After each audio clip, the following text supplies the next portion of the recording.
Shalom, bertemu kembali dengan Gracia Pilo di channel Inyo Manis. Ayo berapologetika.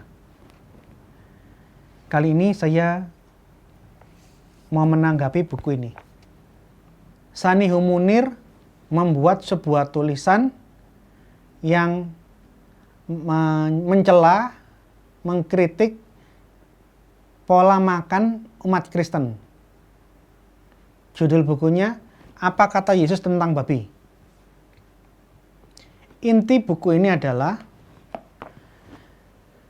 Taurat melarang makan babi. Tidak ada nabi-nabi makan babi. Para rasul tidak makan babi. Yesus pun tidak makan babi. Tapi kenapa orang Kristen sekarang makan babi? Kemudian dia langsung menuduh ini bukti kekristenan sekarang tidak mengikuti aturan yang dilakukan oleh yang ditulis dalam Alkitab, tidak mencontoh perilaku Yesus sehingga dia makan babi. Pertanyaannya itu seperti ini. Kenapa Sanihu Munir kok usil sekali kamu mempermasalahkan pola makan agama lain? Kristen bukan agamamu. Orang Kristen mau makan ini atau makan itu, kenapa kamu usil, mencaci maki, mencelanya, dan sampai membuat buku tulisan seperti ini? Kamu, Sanihu Munir mengutip Imamat pasal 11 tentang aturan-aturan mana yang boleh dimakan dan mana yang tidak boleh dimakan. Kemudian dia mengatakan yang meneruskan aturan Taurat tidak boleh makan babi adalah agama Islam. Jadi yang meneruskan ajaran Yesus ya Islam, bukan orang Kristen. Dan apa yang ditulis Sanihu Munir sudah saya jawab di dalam tulisan saya yang akan saya sampaikan berikut ini. Pertama, Sanihu Munir tidak mengutip secara jujur bahwa hewan-hewan yang dilarang dimakan bukan hanya babi. Taurat melarang unta. Islam makan unta. Islam minum susu unta. Bahkan minum kencing unta. Bukan hanya kencing unta. Di dalam hadis Sunan Ibnu Kusaimah, air perasan tai unta pun dikonsumsi. Nanti saya akan tunjukkan hadisnya. Di dalam Imamat pasal 11, pelanduk tidak boleh dimakan. Unta, pelanduk, terus apa lagi? Kelinci. Babi itu yang keempat. Islam memakan semua yang dilarang oleh hukum Taurat kecuali babi. Taurat melarang memakan selain yang ikan. Ikan pun harus yang bersisik. Segala yang bergerak di air tidak boleh dimakan. Siput air tidak boleh dimakan. Kepiting bukan ikan tidak boleh dimakan. Cumi-cumi, gurita, lele, sidat, belut tidak boleh dimakan. Ini larangan Taurat. Kalian makan semua. Yang dilarang oleh Taurat hanya babi yang kalian tidak makan. Artinya kalau berdasarkan ayat Imamat pasal 11 yang dikutip oleh Sanihu Munir dan saya nggak ada bedanya, sama-sama melanggar. Nah, kedua saya ingin bahas, menjawab kenapa Kristen makan babi. Di dalam buku saya sudah jelaskan secara eksegese. Tidak ada kata halal dan tidak ada kata haram untuk makanan. Bahasa asli Alkitab tidak menggunakan halal dan haram, bahasa-bahasa fikihnya Islam, bahasa-bahasa hukum tidak. Di dalam Torah, bahasa aslinya menggunakan bahasa-bahasa kesehatan. Jangan makan binatang yang hatameh. Jangan makan binatang yang tidak bersih, unclean animal. Jadi larangan untuk memakan berdasarkan bersih atau tidak bersih. Bukan halal haram, bukan bahasa-bahasa hukum. Dan yang diizinkan adalah binatang-binatang seperti ini. Ikan yang bersisik. Ikan yang tidak bersisik seperti lele tidak boleh dimakan. Berkuku belah dan memamah biak. Selain itu tidak boleh dimakan. Yang boleh dimakan itu dikatakan ha-tahor. Tahor bahasa Ibrani itu paralel dengan bahasa Arab tahir. Binatang-binatang yang suci, binatang-binatang yang bersih. Jadi kalau kita based on the text, aturan makanan Alkitab itu berdasarkan kategori kesehatan, mana yang bersih silahkan makan, yang tidak bersih jangan dimakan. Plus, jika ada yang makan binatang-binatang yang kotor seperti udang, ini kan tidak boleh dimakan. Lele, makan kepiting. Hukumannya apa? Di sepanjang Alkitab tidak ada sanksi untuk orang-orang Yahudi maupun orang-orang Kristen yang makan udang. Ada larangan makanan. Jangan makan udang karena itu tidak bersih. Tapi kalau andai kata saya makan udang, hukumannya apa? Tidak ada sanksinya. Oleh karena itu di dalam Alkitab masalah makanan itu bukan masalah dosa atau tidak dosa, bukan masalah halal dan haram. Tidak ada kata halal dan haram. Saya ulangi berkali-kali di dalam bahasa Alkitab. Yang ada unclean animal atau yang clean animal. Masalah bersih dan tidak bersih. Tuhan menyayangi umatnya yang ribuan tahun yang lalu, yang belum ada ilmu pengetahuan yang sedemikian maju seperti zaman sekarang. Orang ribuan tahun di zaman Musa, jaraknya dari kita ini 3.500 tahun. Tidak tahu kalau udang itu, cumi-cumi itu kolesterolnya tinggi. Tuhan ngomong kepada orang yang sangat-sangat sederhana, 3.500 yang tahun yang lalu, kamu jangan makan ini kotor, titik. Yang penjelasannya baru kita tahu di zaman kita yang modern sekarang. Jadi, ini jawaban yang pertama. Ada larangan makanan, tapi tidak ada sanksi.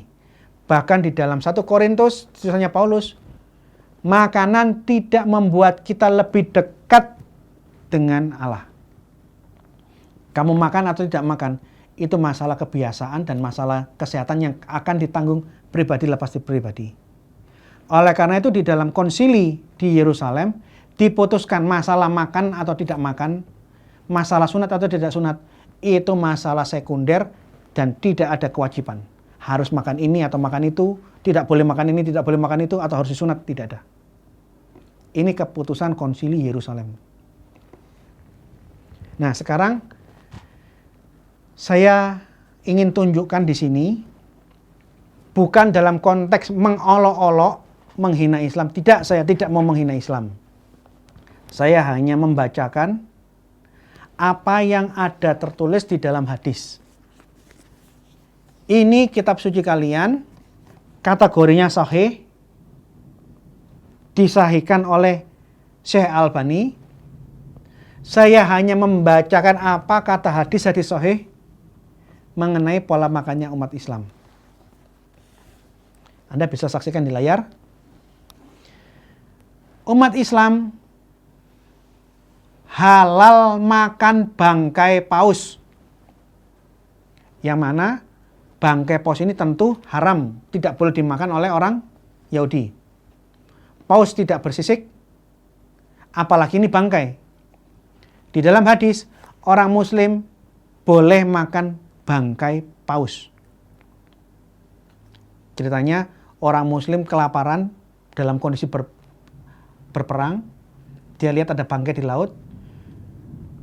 Mau dimakan, ada yang melarang. Itu sudah jadi bangkai. Tapi yang lain mengatakan, oh, kita terdesak kok, kita perang kok. Kita ini utusannya Muhammad, makan aja lah, enggak apa-apa. Wong terpaksa. Bangkai itu dikeringkan, bisa makan selama 3 bulan. Dan orangnya gemuk-gemuk. Bahkan ada hadis yang mengatakan, nih Anda bisa lihat di layar berikut ini, segala yang mengapung, bangkai yang mengapung di laut, Kalau menunjukkan ayat ini, menunjukkan hadis ini bukan ikan. Apapun bangkai yang mengapung di laut boleh dimakan karena laut itu suci dan halal bangkainya. Bagi Islam, memakan bangkai di laut ataupun bangkai ikan paus itu halal, boleh dimakan. Selain itu di dalam hadis dikatakan, ini baca hadisnya, Muslim memakan hewan sejenis anjing hutan. Jadi ini anjing liar dimakan. Ini halal. Islam memakan biawak, ini hadisnya Anda bisa lihat. Jadi kadal, biawak itu dimakan, ini halal bagi umat Islam. Kencing onta, ini untuk pengobatan. Anda bisa saksikan ini bukunya, ini hadisnya. Kencing onta dikonsumsi oleh umat Islam.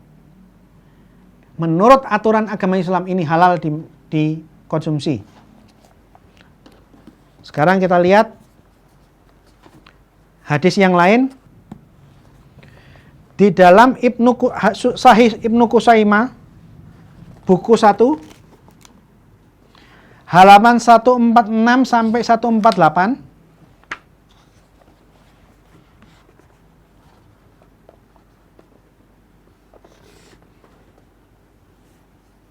Tolong di zoom yang sebelah sini.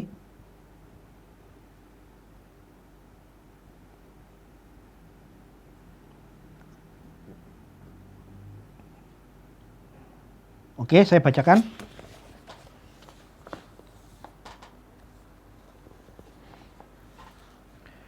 Kami pergi menuju Tabuk. Tabuk itu nama daerah. Saat terik matahari menyengat.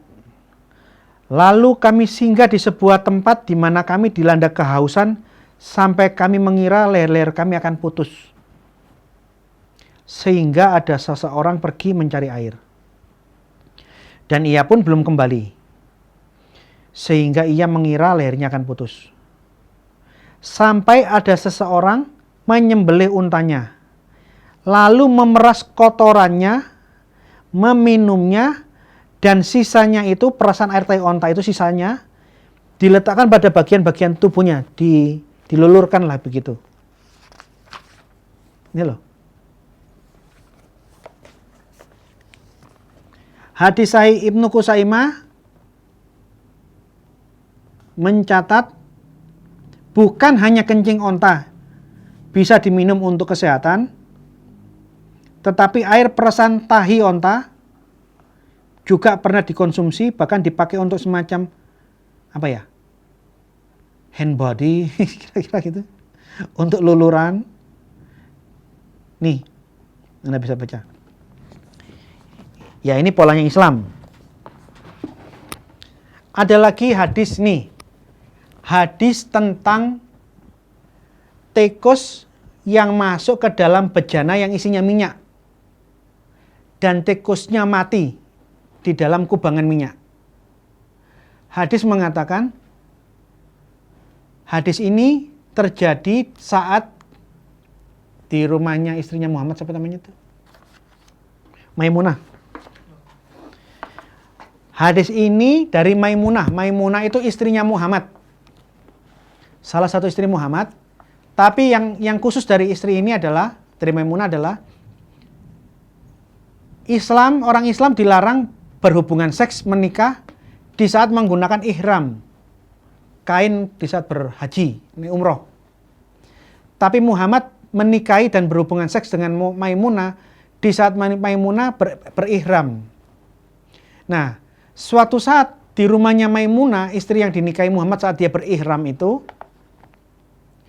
ada tikus masuk dalam bejana minyak. Terus Maimunah nunjukkan, Muhammad, ini ada tikus mati di dalam bejana minyak. Muhammad bilang, buang tikusnya, cedok minyak sekeliling tikus, minyak lainnya silakan dipakai. Ini caranya orang muslim yang halal di dalam hadis. Ini saya sudah scan-kan di dalam buku saya. Kalau Anda tidak punya uang untuk beli buku susah nyari ini, Anda bisa cari buku saya, Semuanya sudah saya scan, saya tunjukkan kutipannya, penerbitnya. Termasuk nih, umat muslim dihalalkan mengkonsumsi makanan minuman yang kemasukan lalat. Kata hadis, lalat itu punya dua sayap. Di sayap yang satu ada racun, di sayap yang satu itu ada penawarnya. Jadi kalau ada ya lalat yang menempel atau masuk di dalam makanan atau minuman, masukkan semuanya supaya netral, kira-kira gitu. Nih.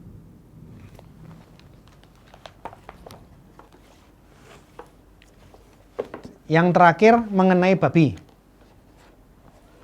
Di dalam surah Al-Baqarah 173 ada ayat yang mengizinkan makan babi kalau terpaksa. Jadi kalau orang muslim dalam suatu kondisi yang terpaksa, maka babi pun, bangkai pun boleh dimakan dan itu tidak dosa, itu katanya Quran. Jadi saya ingin ngomong sama Sanihu Munir, kamu usil mengolok-olok orang Kristen dengan buat buku seperti ini. Saya tidak mau usil, saya hanya membacakan apa yang ada di dalam hadis. Buku saya ini menggunakan 11 hadis sahih yang berbeda. 5-6 tafsir Quran. Saya tampilkan apa adanya, tidak saya tambahi, saya tidak kurang-kurangi, saya tidak menghina. Memang seperti ini aturan pola makan Islam.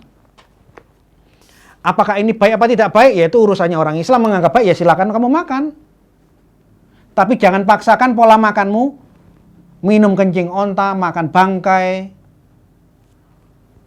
menggunakan minyak bekas kecemplung tikus yang mati, atau apalagi itu. Makanan yang kemasukan lalat. Kalau memang ini sah untuk dimakan oleh orang Islam, ya silakan kamu makanlah. Termasuk ini. Kalau memang kalian suka meminum air perasan tai onta, dalam konteksnya di sini nih keadaan terdesak. Kalau memang ini halal menurut Islam, ya silakan Anda konsumsi. Yang ada apa? Kita harus saling toleransi. Saya Kristen sangat menghormati apapun pola makan kalian. Saya tidak pernah menuduh, mengata-ngatai, mengolok-olok pola makan kalian. Kalau ini halal buat kalian, ya silahkan lakukan. Demikian pula, apapun pola makan orang Kristen, bukan urusan kalian orang Muslim. Hormati pola makan kami.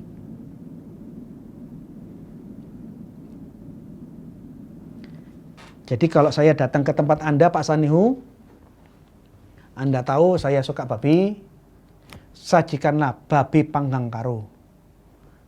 Bagi kami akan makan dengan sukacita. Demikian juga kalau misalnya Anda datang ke rumah saya dan Anda menginginkan air kencing onta, saya akan carikan. Saya kasihkan ke Anda. Mau pakai jus atau dengan es atau enggak, saya akan kasihkan ke Anda. Kalau Anda mau loh ya. Karena memang di dalam hadis, kencing onta ini halal diminum dan banyak ustadz mempromosikan minum kencing onta, minum kencing onta. Nah, kalau kita bisa toleransi seperti ini kan enak toh, Pak. Tidak usah saling mengolok-ngolok. Toh kamu semua makan semua yang dilarang oleh Taurat. Bahkan babi pun boleh dimakan kalau terpaksa. Kristen makan babi tanpa syarat. Islam makan babi dengan syarat. Syaratnya terpaksa. Tidak perlu ada saling menghujat. Dan apa yang saya bacakan memang seperti ini aturan Islam. Saya tidak tambah-tambahi, saya bacakan apa yang tertulis. Marilah kita saling menghormati. Ayo berapologetika, ikuti terus channel saya, Inyo Manis. Tuhan memberkati kalian. Amin.